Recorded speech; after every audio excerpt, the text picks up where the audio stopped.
Untuk hajatan juga sama, mungkin tapi tadi saya punya perhitungan, karena kebiasaan di bulan April ini jarang ada yang hajatan, sambil menuju perkembangan 1 bulan ke depan.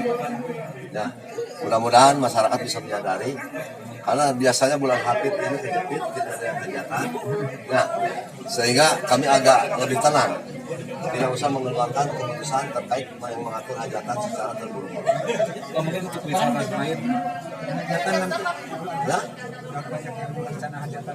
iya, dipersilahkan, hanya yang pasti walaupun nanti sudah aman kembali, yang hajatan itu masih tetap diizinkan, tapi dengan batasan-batasan. Pertama, membatasi jumlah undangan, membatasi jam pelaksanaan, dan tetap jaga jarak. Pak, Dan terkait juga tidak ada hiburan malam, dan tidak boleh ada acara sampai malam. Siang juga kalau hiburan itu hiburan yang bernuansakan edukasi. Pak, Pengertian edukasi di sini bisa aja melantunkan nyanyian-nyanyian religi, nyanyian-nyanyian sholawatan, nyanyian-nyanyian yang mendayu-dayu yang berisi nasihat. Pak berarti Pengajian juga diizinkan, cuman saya mohon kepada pelaksana agar memperhatikan batasan-batasan tadi, batasan yang kehadiran.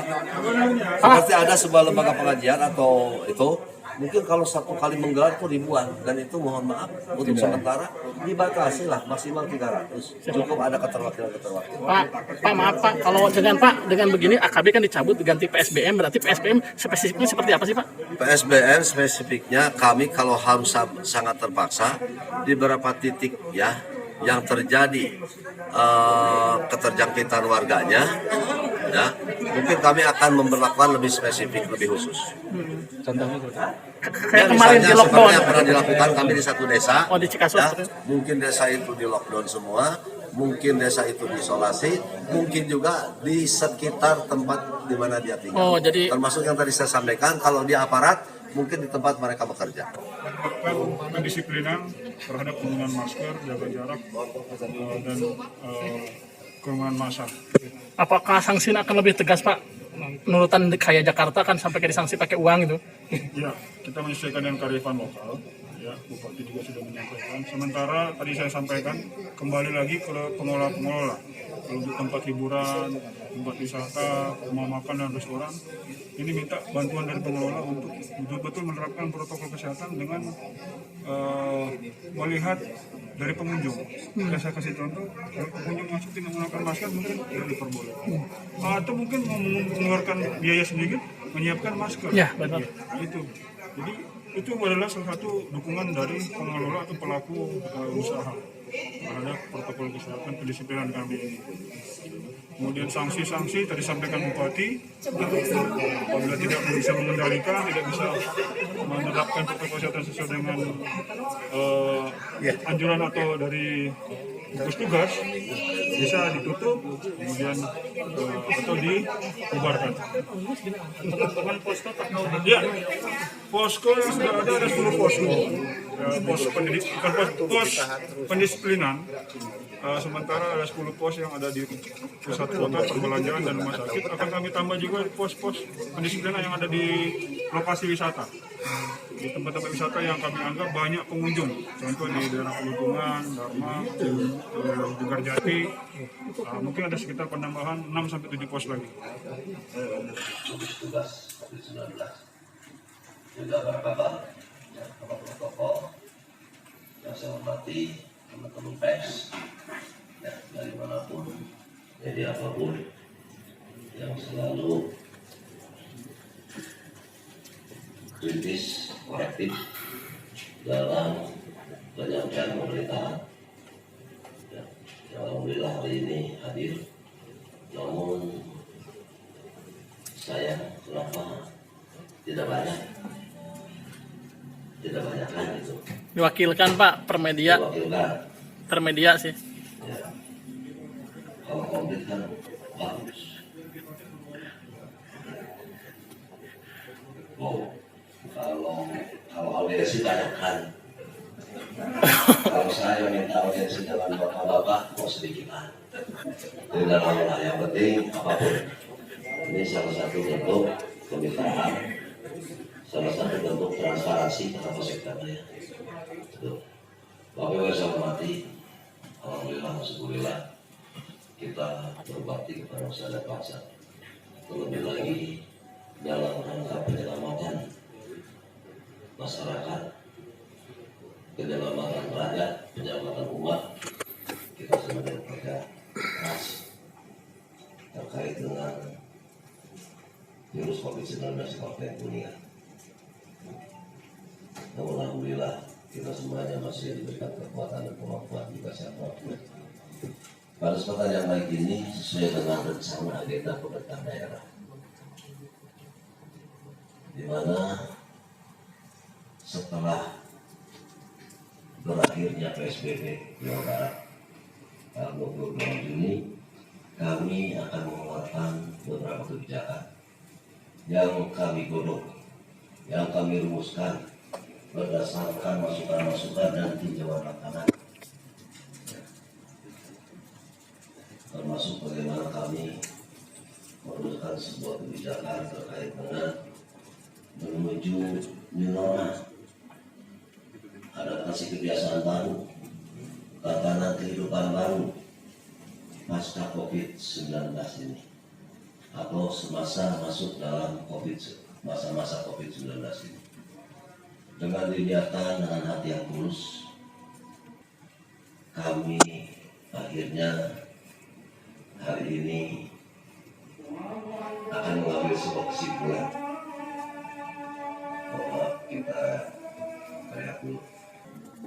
Masyarakat kita itu akan bahagia menyongsong new normal ini dalam arti sebenarnya. Dalam arti sebenarnya dengan pengertian tetap dipertahankan memperkuat protokol kesehatan. Pembatasan-pembatasan semua kita perlonggar. Finalisasinya tadi malam Pak. Saya rapat mengundang seluruh satuan gugus tugas untuk merumuskan sebuah kebijakan. Namun ada sebuah berita yang cukup mengejutkan kepada kita, di mana hasil, memang itu yang menjadi acuan kita, hasil swab yang kita laksanakan secara massal atas instruksi Pak Gubernur, di mana swab ini langsung dilakukan oleh seluruh masyarakat Jawa Barat ya, di seluruh kabupaten kota seprovinsi Jawa Barat. Nah, hasilnya kurang mengembirakan. Proses pelaksanaan swab masih berjalan. Hari ini terakhir atau besok? Bisa dibayangkan sejak tanggal berapa pertama? 18 Juni swab pertama dilaksanakan. Hampir 12 hari berproses. Hasilnya baru tadi malam kita dapat. Namun tadi yang saya sampaikan hasilnya tidak mengembirakan. Saya sampaikan dari hasil swab dari 390 spesimen ya. Tahap pertama ada 9 saudara kita yang positif COVID-19, itu hasil swab. Namun tidak usah terlalu panik,